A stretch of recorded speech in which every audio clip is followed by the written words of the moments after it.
The struggle begins in the womb. Even before Jacob opened his eyes to the world, his destiny was forged in conflict. Within the warm, dark confines of his mother Rebekah's womb, he and his twin brother Esau were already at odds. Their constant movements were not the gentle nudges expected of unborn children, but a relentless struggle, as if the two were wrestling for dominance before taking their first breaths. Rebekah, confused and distressed by the turmoil within her, sought guidance from God. She knelt in prayer, her heart heavy with uncertainty, and poured out her worries. The Lord answered her with a prophecy that would not only define the lives of her sons, but alter the course of history itself. 2 nations are in your womb, and 2 peoples from within you will be separated. 1 people will be stronger than the other, and the older will serve the younger. The prophecy was as mysterious as it was profound. Rebekah's twins were destined to lead nations, yet the younger would hold a position of dominance over the elder. This revelation likely brought both comfort and concern. How could such a prophecy unfold, and what role would she play in ensuring its fulfillment? When the day of their birth arrived, Esau emerged first. His appearance was striking. His skin was reddish, and his body covered with coarse hair, resembling a garment of fur. It was a peculiar sight, but it was not the most surprising moment of that day. As Esau was being delivered, Jacob followed close behind, his tiny hand gripping his brother's heel tightly. It was as though even in birth, Jacob was asserting his desire to take the lead, a foreshadowing of the struggles and conflicts that would define their lives. This seemingly insignificant detail, the grasping of Esau's heel, would come to symbolize Jacob's journey. His name, meaning supplanter or he who grabs the heel, became a reflection of his character, one who would relentlessly pursue what he believed was his by divine right, regardless of the obstacles before him. Thus, Jacob's life began, marked by struggle, ambition, and an unwavering determination to secure his place as the chosen one. His story was already intertwined with divine purpose, and every moment of his existence would carry echoes of that fateful prophecy spoken over Rebekah.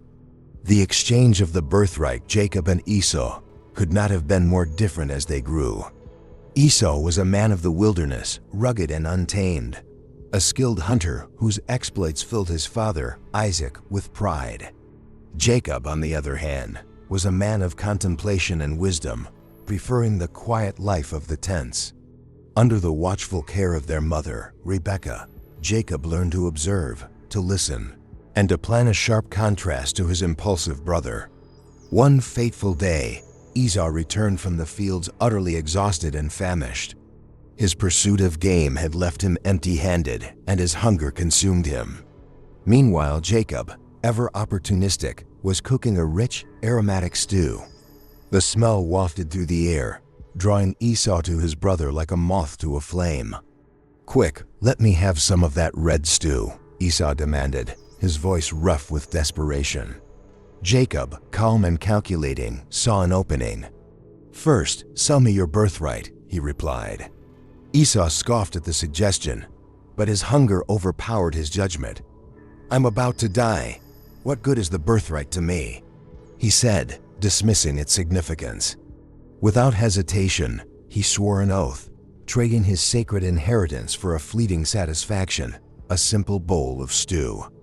As Esau ate, oblivious to the gravity of what had just transpired, Jacob knew he had taken the first step toward fulfilling the prophecy. The birthright, a symbol of divine favor and leadership, was now his. Yet, this exchange was not merely a transaction between brothers. It was a moment that would ripple through history, altering the destiny of nations. The deception for the blessing years passed, and the tension between the brothers grew, though their lives remained intertwined under the same roof. Isaac, their aging father, had become blind and frail. Sensing his time on earth was nearing its end, Isaac decided it was time to bestow his blessing upon his eldest son, Esau, as was customary. The blessing was not merely words. It was a divine endorsement, a passing of God's favor and the promise of prosperity and leadership over the family. Isaac called Esau and instructed him, "Take your bow and quiver, go into the fields, and hunt wild game for me. Prepare the kind of savory meal I love, so that I may eat and bless you before I die." Esau eagerly obeyed, unaware of the plan that was about to unfold. Rebekah, ever attentive and protective of Jacob, overheard Isaac's instructions. She knew the prophecy, the divine decree that the younger would rule over the elder. Determined to see it fulfilled, she devised a plan to secure the blessing for Jacob. Listen carefully.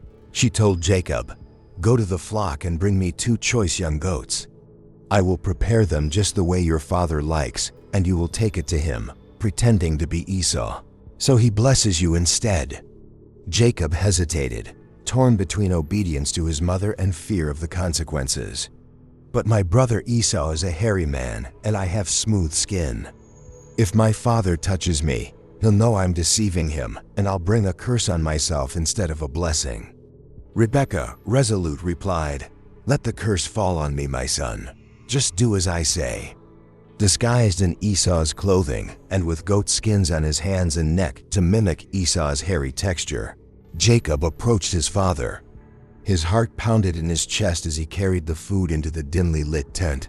"My father," Jacob called softly. "Who are you, my son?" Isaac asked, his voice filled with suspicion. Jacob replied, "I am Esau, your firstborn.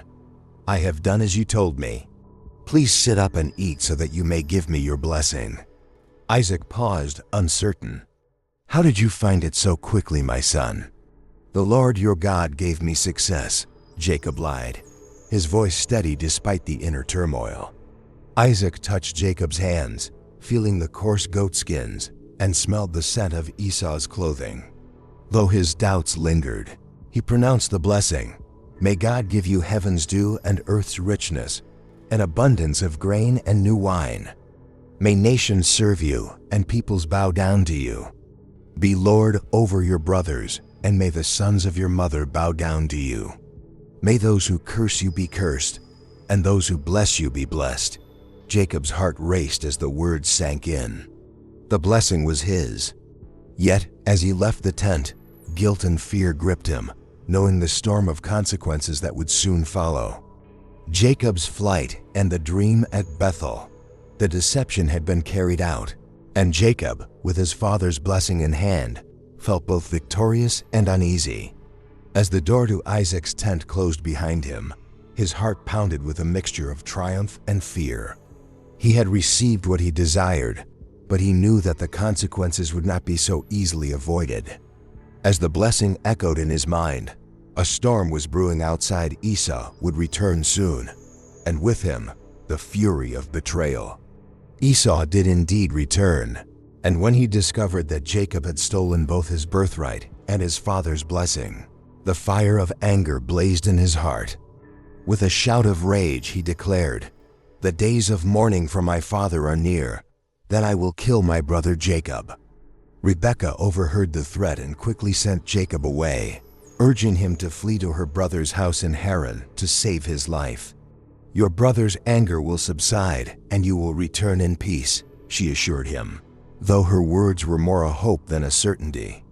With no time to waste, Jacob left immediately. He journeyed alone, carrying only the barest of essentials, his mind weighed down by the knowledge of his actions. He had deceived his father, betrayed his brother, and now he was fleeing into an uncertain future. The night fell swiftly, and in the cold darkness of the wilderness, Jacob found a place to rest. He laid his head on a stone for a pillow, the ground hard and unforgiving. As he slept, something extraordinary occurred. In his dream, Jacob saw a ladder reaching from earth to heaven. Angels were ascending and descending upon it, moving with a divine purpose. At the top of the ladder stood the Lord, who spoke to Jacob with words that would shape his future. "I am the Lord, the God of your father Abraham and the God of Isaac. I will give you and your descendants the land on which you are lying. Your descendants will be like the dust of the earth, and you will spread out to the west and to the east, to the north and to the south. All peoples on earth will be blessed through you and your offspring. I am with you and will watch over you wherever you go, and I will bring you back to this land." Jacob awoke from his dream, astonished and filled with awe. "Surely the Lord is in this place, and I was not aware of it," he said, his voice trembling. The fear that had gripped him in the wilderness was replaced by a sense of peace, knowing that the God of his ancestors was with him. He named the place Bethel, meaning house of God, and vowed to return to it if God kept his promises. The journey ahead was still uncertain, but Jacob knew he was no longer alone. The God who had spoken to him in the dream would guide his steps, and the weight of his past, though heavy, would not prevent him from moving forward. The encounter with Rachel and the deception of Laban, Jacob's journey, led him through the vast lands of Mesopotamia toward Haran, the home of his uncle Laban. Days stretched into weeks, and the wilderness tested his resolve, but the memory of God's promise at Bethel gave him strength. Finally, as he neared his destination, he came upon a well surrounded by shepherds. This was a common meeting place for those tending their flocks, and Jacob approached them with cautious curiosity. "Do you know Laban, the son of Nahor?" he asked. "Yes, we know him," they replied. "Look, his daughter Rachel is coming with the sheep." Jacob turned his gaze and saw her, a striking young woman approaching with grace, leading a flock of sheep. Rachel's beauty captivated Jacob instantly, and his heart raced with a mixture of excitement and nervousness. Gathering his strength, he rolled away the heavy stone covering the well, a feat that normally required the combined efforts of several men. He then watered Rachel's flock, his actions a silent declaration of admiration. When Rachel learned that Jacob was her relative, she ran to tell her father. Laban, overjoyed to hear of Jacob's arrival, welcomed him warmly. The two embraced, and Jacob recounted his journey, leaving out the details of his flight from Esau. As time passed, Jacob became a valuable worker in Laban's household, but his heart remained fixed on Rachel. After a month, Laban approached him, saying, "You should not work for me without pay, just because you are my relative. Tell me what your wages should be." Jacob answered without hesitation, "I will work for you 7 years in return for your younger daughter Rachel." Laban agreed, and Jacob began his labor, driven by his love for Rachel. To him, the years seemed like only a few days because of the depth of his affection. At last, the time came for the wedding. Jacob's excitement was boundless as the celebration unfolded. Yet, under the cover of night, Laban deceived him. Instead of Rachel, he sent Leah, his elder daughter, into Jacob's tent. When morning came, Jacob was horrified to discover the truth. He confronted Laban, anger and betrayal evident in his voice. "What is this you have done to me? Wasn't it for Rachel that I served you? Why have you deceived me?" Laban, unrepentant, explained, "It is not our custom to give the younger daughter in marriage before the older one. Finish this bride's week, and we will give you Rachel also in return for another 7 years of work." Though Jacob was heartbroken, his love for Rachel compelled him to accept the terms. A week later, he married Rachel as well, though his life was now intertwined with Leah in ways he had never intended. The deception he had suffered mirrored his own actions toward Esau and Isaac, leaving him with a deeper understanding of the pain caused by dishonesty. The rivalry between Leah and Rachel Jacob's life became increasingly complex after his marriages to Leah and Rachel. Though he loved Rachel deeply, Leah, his first wife by deceit, was left in the shadows of his affection. This disparity planted the seeds of rivalry between the two sisters, a tension that would soon engulf Jacob's household. Leah, aware of Jacob's preference for Rachel, turned to God for comfort. The Lord, seeing her pain, blessed her with children while Rachel remained barren. With each son she bore, Leah hoped to win Jacob's heart. She named her firstborn Reuben, saying, "It is because the Lord has seen my misery. Surely my husband will love me now." Yet Jacob's heart remained with Rachel. Leah bore 3 more sons, Simeon, Levi, and Judah. Each child's name carried a message of her longing and struggle. Despite her growing family, Leah still felt the sting of being second in Jacob's heart. Meanwhile, Rachel's frustration and envy began to boil over. Rachel, unable to bear the weight of her barrenness, lashed out at Jacob, saying, "Give me children, or I'll die." Her desperation was raw, but Jacob, feeling powerless, responded sharply, "Am I in the place of God who has kept you from having children?" Determined to share in the joy of motherhood, Rachel devised a plan. She offered her servant Bilhah to Jacob as a surrogate, saying, "Perhaps I can build a family through her." Bilhah bore 2 sons, Dan and Naphtali, whom Rachel claimed as her own. After Naphtali's birth, Rachel declared, "I have had a great struggle with my sister, and I have won." Leah, unwilling to be outdone, also gave her servant Zilpah to Jacob. Through Zilpah, Leah gained 2 more sons, Gad and Asher. The competition between the sisters reached new heights, as each sought to secure Jacob's affection through the number of children they could claim. Over time, Leah bore 2 more sons, Issachar and Zebulun, and a daughter, Dinah. Her household grew, but the void of Jacob's love remained. Rachel, despite her earlier triumphs, still yearned for a child of her own. Her prayers were finally answered when she conceived and gave birth to a son. She named him Joseph, saying, "May the Lord add to me another son." For Rachel, the birth of Joseph brought a glimmer of hope and restored her faith in God's promises. The rivalry between Leah and Rachel shaped the dynamics of Jacob's family, creating a house full of tension, love, and longing. Through their struggles, the foundations of the 12 tribes of Israel were laid, fulfilling the divine promise that Jacob's descendants would multiply and shape the destiny of nations. Jacob's enrichment and separation from Laban, Jacob's household, grew not only in size, but also in wealth. After many years of service to Laban, Jacob's desire to establish his own legacy intensified. His agreement to work for Rachel had long been fulfilled, but Laban, recognizing Jacob's value, sought to prolong their arrangement.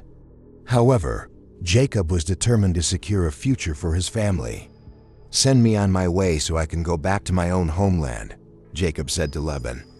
"Give me my wives and children, for whom I have served you, and I will be on my way." Laban, reluctant to let Jacob go, acknowledged, "The Lord has blessed me because of you." He proposed a new agreement. Jacob could stay and take the speckled and spotted livestock as his wages, leaving the pure-colored animals to Laban. Jacob, ever resourceful, accepted the terms but implemented a clever strategy to ensure his prosperity. He used branches from trees, peeling back the bark to reveal white stripes, and placed them near the watering troughs. When the stronger animals mated, they conceived speckled or spotted offspring, increasing Jacob's flocks while leaving the weaker animals for Laban. Over time, Jacob's wealth multiplied.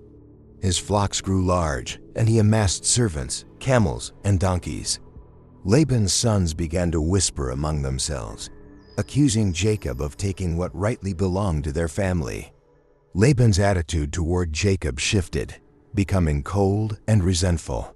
The tension escalated until the Lord spoke to Jacob, saying, "Go back to the land of your fathers and to your relatives, and I will be with you."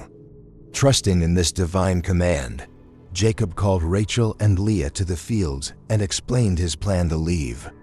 He recounted Laban's changing treatment and reminded them of how God had blessed their household despite Laban's deceit.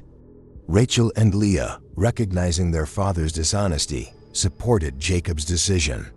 "Do we still have any share in the inheritance of our father's estate?" they asked.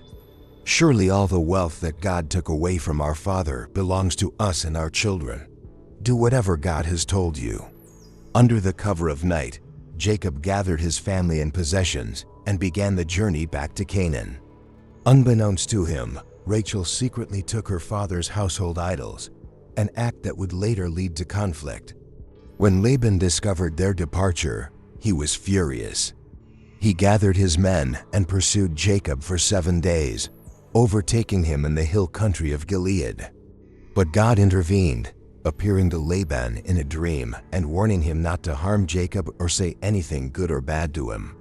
When they finally met, Laban confronted Jacob, accusing him of stealing his daughters and his gods. Jacob, unaware of Rachel's actions, allowed Laban to search the camp, declaring, "If you find anyone who has your gods, that person shall not live." Rachel, quick-witted, hid the idols beneath her camel's saddle and claimed she could not rise because she was unwell. Laban searched everywhere but found nothing. After a tense exchange, Jacob and Laban made a covenant of peace. They set up a stone pillar as a witness and shared a meal to mark their agreement. With this truce, Jacob and his family were free to continue their journey, leaving Laban and his deceitful ways behind. Jacob wrestles with God. As Jacob and his family drew closer to Canaan, the shadow of his past loomed large. He knew that to return home, he would need to face Esau, the brother he had deceived so many years ago. The memory of Esau's rage and the threat on his life lingered in Jacob's mind, filling him with dread. He sent messengers ahead to inform Esau of his return, hoping to find favor in his brother's eyes. The messengers returned with alarming news. Esau was coming to meet Jacob, accompanied by 400 men. Panic set in as Jacob realized the gravity of the situation. He divided his people, flocks, and possessions into two groups, reasoning that if Esau attacked one, the other might escape. In desperation, Jacob turned to prayer, crying out to the God of his fathers, "Save me, I pray, from the hand of my brother Esau, for I am afraid he will come and attack me, and also the mothers with their children." That night, Jacob prepared gifts of livestock to send ahead to Esau, hoping the gesture would appease his brother's anger. As the camp settled down, Jacob crossed the ford of the Jabbok River with his family and possessions, ensuring their safety. Then, alone in the stillness of the night, Jacob remained behind, his heart heavy with fear and uncertainty. Suddenly, a man appeared, and without warning, the two began to wrestle. This was no ordinary fight. It was a battle that transcended the physical realm, a struggle for Jacob's very soul. The man's strength was supernatural, yet Jacob refused to relent. The hours passed, and neither gained the upper hand. As dawn approached, the man touched Jacob's hip, dislocating it with a single move. Pain shot through Jacob's body, but even this could not force him to let go. He clung to the man with all his might and declared, "I will not let you go unless you bless me." The man, seeing Jacob's persistence, asked, "What is your name?" "Jacob," he replied. The man said, "Your name will no longer be Jacob, but Israel, because you have struggled with God and with humans and have overcome." Jacob, breathless and trembling, realized he had been wrestling with God himself. The man blessed him, and as the sun rose, Jacob saw the light of a new day. Though he limped from his injury, he carried with him a renewed spirit and a new identity, Israel, the one who struggles and prevails. The reconciliation with Esau as the sun rose over the horizon. Jacob limped forward to face what he feared most, the reunion with his brother Esau. Each step brought him closer to a confrontation he had dreaded for decades. Memories of his deception and Esau's fury weighed heavily on his heart. Yet Jacob, now Israel, walked with a newfound strength, his faith bolstered by the encounter with God the night before. Jacob carefully arranged his family, placing Rachel and Joseph in the rear, furthest from potential danger. As he approached Esau, Jacob bowed to the ground 7 times, an act of humility and submission. The air was thick with tension, and the sound of Esau's advancing footsteps echoed in Jacob's ears. To Jacob's astonishment, Esau ran to meet him, not with anger, but with open arms. Esau embraced Jacob, his strong hands pulling his brother close. Tears streamed down both their faces as years of resentment and pain melted away in a moment of profound reconciliation. "Who are these with you?" Esau asked, gesturing to Jacob's family. "These are the children God has graciously given your servant," Jacob replied, introducing his wives and children. They too bowed before Esau, following Jacob's lead. Esau looked at the gifts Jacob had sent ahead and said, "What do you mean by all these droves I met?" "To find favor in your eyes, my lord," Jacob replied. Esau shook his head, smiling. "I already have plenty, my brother. Keep what you have for yourself." But Jacob insisted, saying, "No, please. If I have found favor in your eyes, accept this gift from me. For to see your face is like seeing the face of God, now that you have received me favorably." Reluctantly, Esau accepted the gifts, a gesture that sealed their peace. Esau then offered to travel with Jacob, but Jacob, cautious and considerate of his family's slow pace, declined. "Let my lord go ahead of his servant," he said.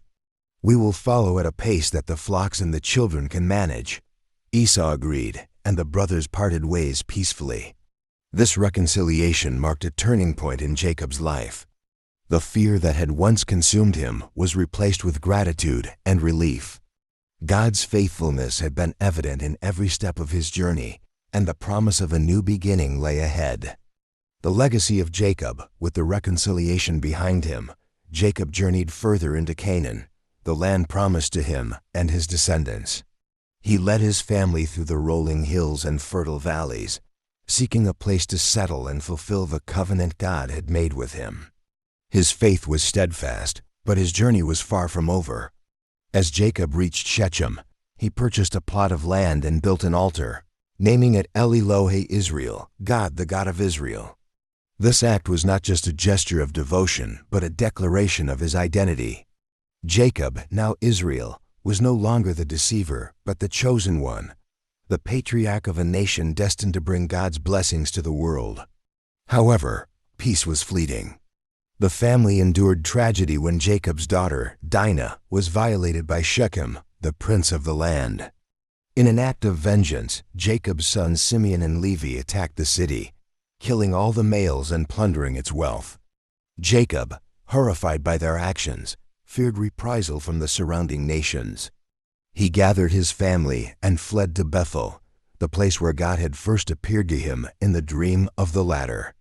At Bethel, God spoke to Jacob once again, reaffirming his covenant. "I am God Almighty. Be fruitful and increase in number. A nation and a community of nations will come from you, and kings will be among your descendants. The land I gave to Abraham and Isaac I also give to you, and I will give this land to your descendants after you." Jacob responded by setting up a stone pillar and pouring out a drink offering upon it, consecrating the site as a holy place. Tragedy struck as Jacob's beloved wife, Rachel, went into labor during their journey. The childbirth was difficult, and though Rachel gave birth to a son, whom she named Benoni, meaning son of my sorrow, her life slipped away in the process. In his grief, Jacob renamed the child Benjamin, meaning son of my right hand, as a symbol of hope amidst sorrow. He buried Rachel by the roadside near Bethlehem, marking her grave with a pillar that stood as a testament to her life and love. Jacob's journey ended in Mamre, where he reunited with his father, Isaac. Together with Esau, they buried their father, who lived to the age of 180. This moment brought closure to a chapter of Jacob's life, as he now carried the full weight of the family's legacy. Jacob lived to see his 12 sons grow into the leaders of Israel's tribes. Through triumphs and trials, his family bore the promise of God's covenant. His life was a testament to perseverance, transformation, and faith, leaving a legacy that would shape the course of history and lead to the ultimate fulfillment of God's promise in the Messiah.